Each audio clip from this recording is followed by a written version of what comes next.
Hello guys, welcome to this class. आज के class में हम देखेंगे कैलकुलस।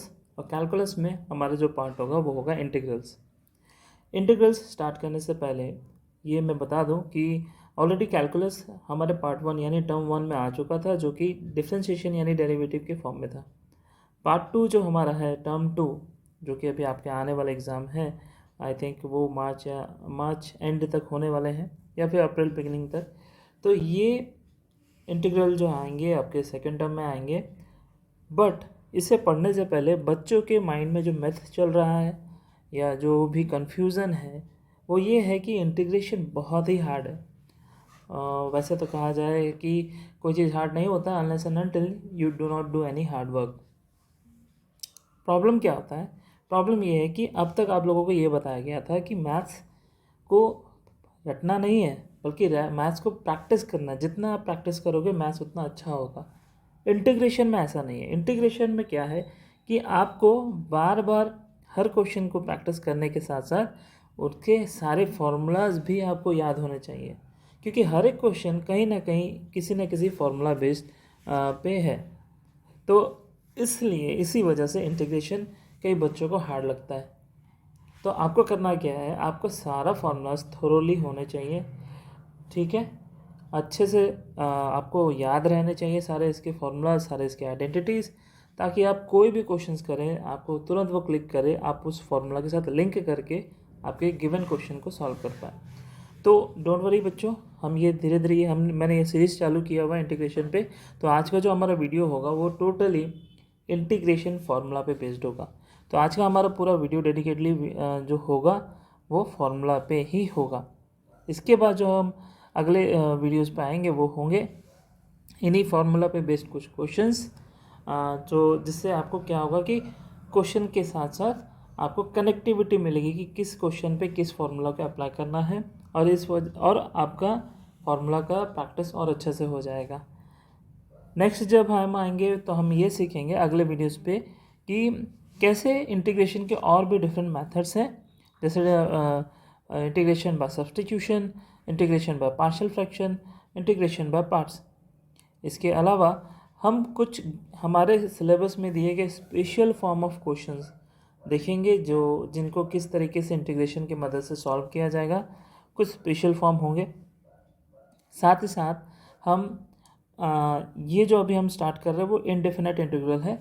नेक्स्ट अपकमिंग वीडियोज़ में हम पढ़ेंगे डेफिनाइट इंटीग्रल और फंडामेंटल थ्योरम ऑफ कैलकुलस। तो इस तरीके से हमारी सीरीज़ 1 बाय 1 आने वाली है। सो स्टे ट्यून और चैनल को सब्सक्राइब कर लें, आपको अपडेट आते रहेंगे। तो चलिए स्टार्ट करते हैं हमारे कैलकुलस। कैलकुलस में है क्या? कैलकुलस में है हमारा indefinite integral. Indefinite integral, for example आपने डेरिवेटिव जब किया होगा, डेरिवेटिव के बारे में जब आपने पढ़ा होगा कि ये पढ़ा होगा कि let's suppose x to the power something 5 है, और अगर हम इसका डेरिवेटिव करते हैं let's d by d x, तो ये आंसर होता है क्या? ये होता है 5x4। ये आपने पढ़ा हुआ है। होता कैसे है? जिन बच्चों को थोड़ा सा अभी भी डाउट है डेरिवेटिव, वो मेरे चैनल पे जाके डेरिवेटिव के लेसन्स देख सकते हैं।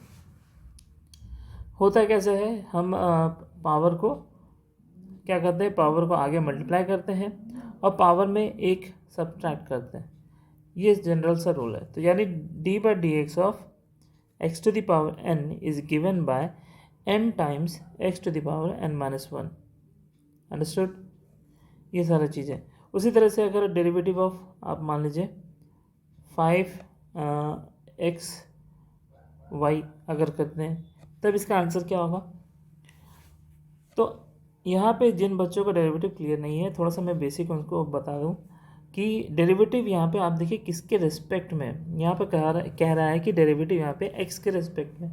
तो आप सिर्फ x को नोटिस करिए और जो उसके साथ जितने नंबर्स हैं उनको बाहर ले आइए, यानी take out the other terms. तो 5y बाहर आ जाता है और सिर्फ हम करते हैं D by d x of x।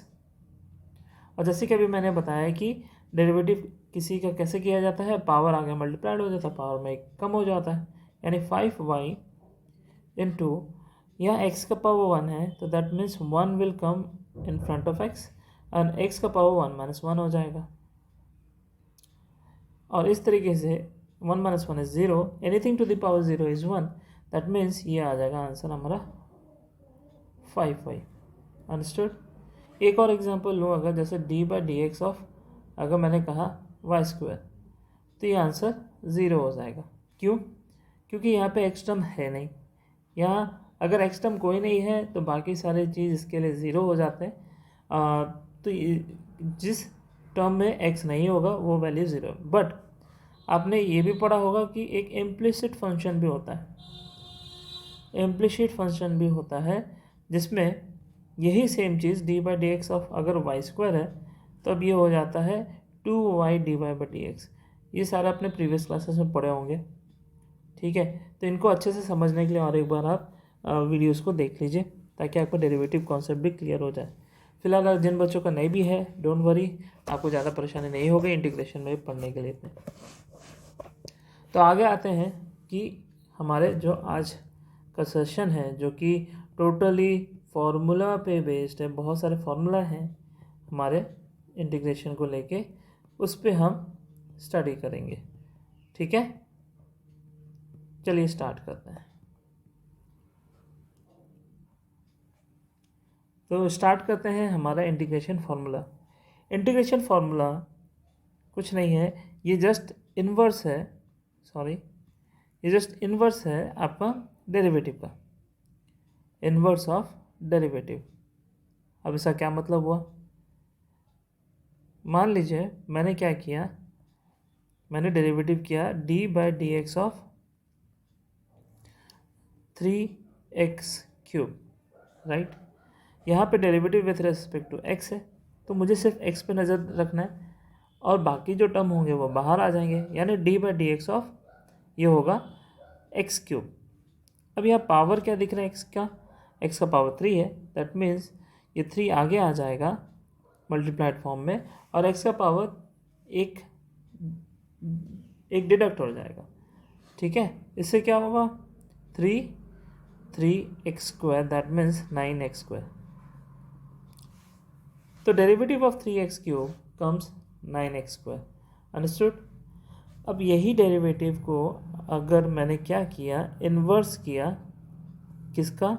9x² का, दैट मीन्स ये dx पार्ट यहाँ जाता है और ये हो जाता है d derivative 3x³ 9x² dx, और ये डेरिवेटिव जब यहाँ आके इन्वर्स होता है 3x³ is equal to d inverse of 9x² dx, तब इसी डेरिवेटिव इन्वर्स को हम इंटीग्रल कहते हैं, that is 9x² dx। Understood. यानी कि अगर आपने 9x² का क्या किया, इंटीग्रेशन किया, उसका आंसर 3x³ होगा, ये रिवर्स फॉर्म में। ये कुछ ऐसा ही है जैसे कि हमें बताया गया था कि 3² अगर 9 होता है तो 9 ये स्क्वायर यहाँ जाके क्या हो जाएगा? रूट, तो 9 का रूट 3 हो जाता है। कुछ भी ले लीजिए, 5² अगर 25 होता है तो स्क्वायर यहाँ जाने पे क्या हो जाएगा? ये हो जाएगा स्क्वायर रूट ऑफ 25।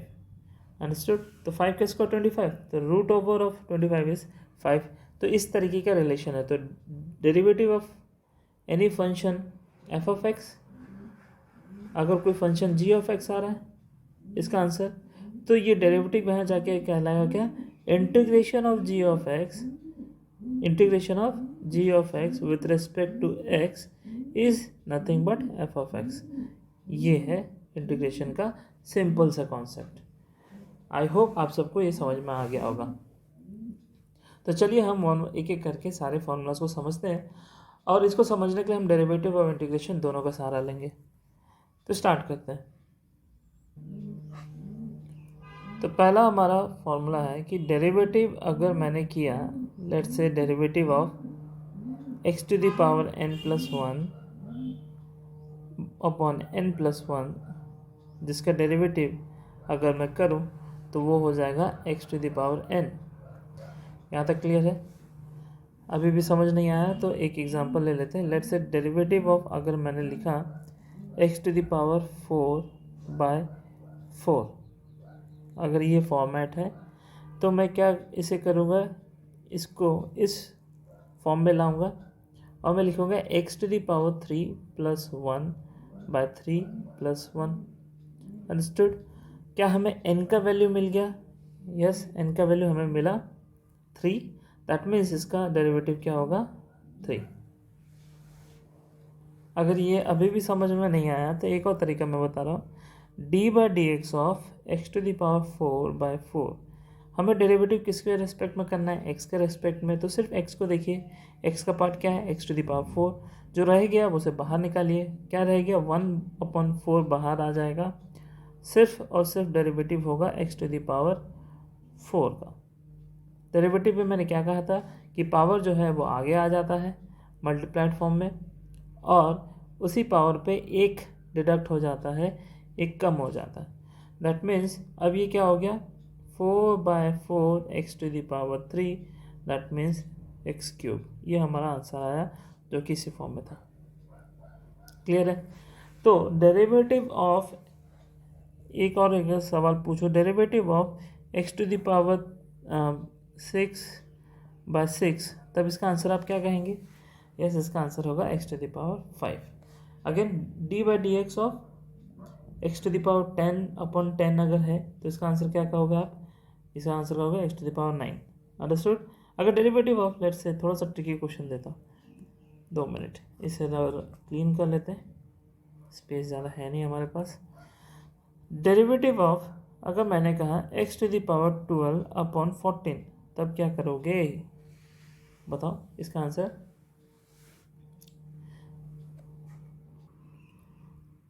तब आपको क्या करना है? यहाँ पे आप अगर इस फॉर्मूला के हिसाब से देखें तो यहाँ कहीं मैच नहीं कर रहा, थोड़ा सा यहाँ दिमाग लगाना पड़ेगा। सेम ये वाला टेक्निक अपनाना पड़ेगा जो मैंने कहा था। क्या करना है? डेरिवेटिव किसके रिस्पेक्ट में? x के रिस्पेक्ट में। x का पावर यहाँ क्या है? 12 है। जो रेस्ट जो होगा वो बाहर आ जाएंगे, यानी भी 1/14 बाहर आ जाएगा। d/dx ऑफ सिर्फ होगा x⁴। अब इसका डेरिवेटिव कर लो, 1/14 into derivative of x⁴ will be given by 12 times x⁴ 12 - 1, that is 11। Understood? या नहीं? ये हो गया 12/14 x⁴11। इसे सिंप्लीफाई कर लीजिए, ये हो गया 6, ये हो गया 7। इसका आंसर आ गया 6x⁴11/7। ये आ गया आंसर। ठीक है, इस तरीके से आपको ध्यान रखना है। ओके, तो शायद आप सबको ये पहला टर्म समझ में आ गया होगा, डेरिवेटिव। तो अगर मैंने कहा कि अगर इसका डेरिवेटिव, इस पूरे टर्म का डेरिवेटिव अगर x⁴n है, तो ये डेरिवेटिव जब इधर जाएगा तो ये इंटीग्रल हो जाएगा, यानी कि हमारा इंटीग्रेशन का पहला फॉर्मूला मिल गया। वो क्या? कि इंटीग्रेशन का सिंबल ये होता है, ध्यान रखिएगा। इंटीग्रेशन ऑफ x⁴n dx, यानी ये जो हमारा फंक्शन है x⁴n, अगर हम करते हैं तो इसका आंसर होगा x⁴n + 1/n+1। आई होप आप सबको अभी समझ में आ गया होगा। क्लियर? अच्छा, कई जगहों पे आपने बुक पे या फिर स्कूल के टीचर ये भी कहेंगे कि बेटा ये इसके बाद एक सी देना बहुत ज़रूरी है। तो आपको ये थोड़ा सा कन्फ्यूज़न लगेगा कि ये सी क्यों दिया जा रहा है ना? तो ये सी देने का क्या कारण है? लेट्स सपोज मैंने कहा कि derivative of x⁴ is how much? x²। इतना तो क्लियर है, ये तो पता ही होगा। Sorry, 3x²। Derivative of x³ is 3x²। Understood? अब अगर ये इधर गया तो इसका इंटीग्रेशन हो जाएगा, यानी क्या हो जाएगा? Integration of 3x² is x³। यहाँ तक क्लियर है? लेकिन अगर मैं ये बोलूँ कि डेरिवेटिव ऑफ x³ + 2 करो, तब क्या होगा? तब हमें इनको इंडिविजुअली डेरिवेटिव करना पड़ेगा, यानी d/dx ऑफ x³ अलग से करना पड़ेगा, फिर d/dx ऑफ 2 करना पड़ेगा। और जब हम करते हैं तो अभी हमने x³ का डेरिवेटिव निकाला, वो ऑलरेडी है क्या है? 3x²। और यहाँ 2 का डेरिवेटिव क्या होगा? क्विकली बताइए आंसर। 2 का डेरिवेटिव होगा 0। यस करेक्ट, 2 का डेरिवेटिव होगा 0। क्यों? क्योंकि यहाँ पे x टर्म है ही नहीं, क्योंकि हमें वह कहा गया x के रेस्पेक्ट में हमें डेरिवेटिव करना है और यहाँ x टर्म 0 है। दैट मीन्स इसका डेरिवेटिव क्या होगा 0। और ये भी कहा जाता है कि डेरिवेटिव किसी भी कांस्टेंट टर्म का 0 होगा। तो इसका मतलब इसका आंसर आ रहा है क्या 3x²। तो मैंने क्या पाया कि जब x³ का डेरिवेटिव 3x² आ रहा है तो x³ + 2 का डेरिवेटिव भी तो 3x² आ रहा है। ये थोड़ा सा कंफ्यूजिंग है। अगर एक बार एक और टर्म लिया, लेट्स से मैंने ले लिया d/dx of 4y + x³ sorry x³। Again अगर मैंने इसका डेरिवेटिव किया तो 4y का डेरिवेटिव तो 0 हो जाना है बिकॉज क्योंकि इसमें x टर्म है नहीं, और x³ का डेरिवेटिव हो जाएगा 3x², यानी अगेन इसका आंसर हमारा क्या है 3x²। तो आपने क्या पाया, थोड़ा ध्यान से देखो बच्चों, क्या देखा आप लोगों ने? आपने देखा कि x³ का डेरिवेटिव करो या x² का डेरिवेटिव करो या 4y(x³ का डेरिवेटिव करो, हमारा आंसर दोनों सबके समय 3x² ही आ रहा है। दैट मीन्स अगर मैं इनको इन्वर्स के फॉर्म में करूँ, यानी कि अगर मैंने इसका इंटीग्रेशन किया होता तो मैं ये कहता कि integration of 3x² dx is x³ + 2 नहीं, और यही चीज़ अगर मैंने इसका इंटीग्रेशन किया होता तो मैं कहता कि integration of 3x² dx is 4y + x³। तो यहाँ पे हमें क्या देखने को मिल रहा है, ब्राउन येलो ले लेते हैं। तो यहाँ पे हमने देखने को क्या मिला कि जब हम इंटीग्रेशन कर रहे हैं तो हमें x³ आ रहा है, यहाँ इंटीग्रेशन कर रहे तो x³ + 2 आ रहा है, और यहाँ इंटीग्रेशन करने पे हमें आ रहा है 4y + x³। लेकिन सब में कॉमन क्या दिख रहा है? सब में कॉमन दिख रहा है क्या x³ x³ x³, और इनके साथ साथ कुछ कांस्टेंट टर्म आ रहे हैं जैसे दैट इज 2 4y। तो कभी भी जब आप इंटीग्रेशन करो तो इंटीग्रेशन के वक्त आपको एक कांस्टेंट टर्म देना पड़ेगा। अंडरस्टूड? आई होप आप सबको ये सी का कॉन्सेप्ट समझ में आ गया होगा। ठीक है, तो ये हमारा रहा पहला formula, that is integration of x⁴n dx is equal to x⁴n+1/n+1। इसका एक एग्जाम्पल ले लेते हैं समझने के लिए। लेट्स सपोज कि मुझे इंटीग्रेशन करने को कहा गया इंटीग्रेशन ऑफ x⁵ dx, तब ये आंसर क्या हो जाएगा? हो जाएगा x⁵ + 1/5+1 that is x⁶/6 plus आपको एक कांस्टेंट डालना पड़ेगा। ठीक है, साथ ही साथ इंटीग्रेशन ऑफ अगर मान लीजिए x⁻³ dx, तब क्या किया जाए? तब ये होगा इंटीग्रेशन का फॉर्मूला अप्लाई करिए x⁻³ + 1/−3+1 दैट मीन्स x⁻²/-2, यानी कि हम ये लिख सकते हैं -1/2x², ऐसे भी लिख सकते हैं। इसके अलावा एक एक्स्ट्रा कांस्टेंट टर्म डालना पड़ेगा। एक और एग्जांपल लेते हैं। लेट्स सपोज x⁻−5/4 dx है, तब क्या कहा जाए? सेम वही फॉर्मूला, क्या करो x⁻−4/5 + 1/-5/4 + 1 दैट मीन्स ये हो जाएगा x⁻−1/4/-1/4, और इसका आंसर क्या हो जाएगा? ये हो जाएगा -4/4√x। अगर ये समझ नहीं आ रहा है तो फिर आपको बहुत कुछ जानना पड़ेगा यार। अगर ये कैसे मैंने लाया, आप मैथ्स में बहुत कमज़ोर हो जाएंगे। तो इन सारी चीज़ों को ध्यान से रखिए, ये कैसे आया, क्योंकि 12th में इतने छोटे छोटे चीज़ों के लिए एक्सप्लेनेशन नहीं है। फिर भी अगर आपको कभी ये छोटे छोटे चीज़ों को बेसिक्स फिर भी जानना है तो आप कमेंट करिए कि आपको बेसिक्स जानना है, तो आई विल टेक अनदर सब कुछ स्पेशल क्लासेस जो जहाँ पे ये सारी चीज़ों को मैं बताऊँ। ओके, आई होप आप सबको पहला फॉर्मूला समझ में आ गया होगा। अब आते हैं अपने दूसरे फॉर्मूला पे। हमारा दूसरा फॉर्मूला है डेरिवेटिव अगर हमने एक्सपोनेंशियल फंक्शन का किया, that is d by d x of e to the power x, तो ये क्या होता है, e to the power x ही होता है। यानी अगर मैंने इसका इंटीग्रेशन किया, that means integration of e to the power x dx will give nothing but same e to the power x, but हमें एक एक्स्ट्रा c देना भी पड़ेगा। आप अगर अभी ये वीडियोस देख रहे हैं तो मैं रिक्वेस्ट है आप सबसे कि आप लोग कॉपी पेन भी साथ में रखें और इन फार्मूलाज को नोट डाउन करें। हालांकि ये सारे फार्मूलाज आपको बुक पे, नेट पे, निकोल पे मिल सकते हैं, लेकिन पढ़ाई के साथ साथ अगर नोट डाउन कर रहे हो तो आपका मेमोरी शार्प भी होगा, अच्छा होगा, आपके लिए बेनिफिट है। ठीक, अब आते हैं तीसरे फार्मूला पे। तीसरा फार्मूला हमारा क्या है, थर्ड फार्मूला, कि डेरिवेटिव ऑफ, अगर मैंने किया मान लो log x किया, log x का डेरिवेटिव याद होना चाहिए आपको 1/x होता है। तो अगर मैंने इसका इंटीग्रेशन किया, इन्वर्स किया, डेरिवेटिव एंटी डेरिवेटिव भी कहा जाता है, याद रहे डी टू द पावर -1 को एंटी डेरिवेटिव भी कहते हैं।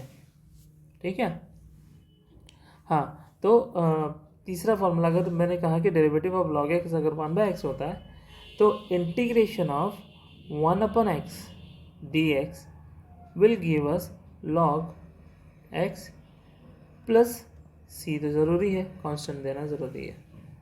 अंडरस्टूड, यहाँ तक समझ में आया। फोर्थ